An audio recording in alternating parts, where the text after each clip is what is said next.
Xin chào cô chú và anh chị, hôm nay con giới thiệu đến cô chú và anh chị một cái đèn của hãng Sét Vantage nha. Và cái này là Sét Vantage MC200 nha cô chú. Đó, được sản xuất vào năm 1983 nha.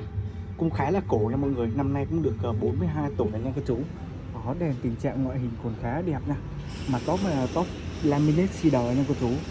Đó, đèn cũng có một vài vết chày nhỏ theo năm tháng nha. Và bộ dây này là bộ dây Saret nha mọi người. Đó, cực kỳ là xịn nha. Và lưng hông của nó là laminate mahogany nha mọi người.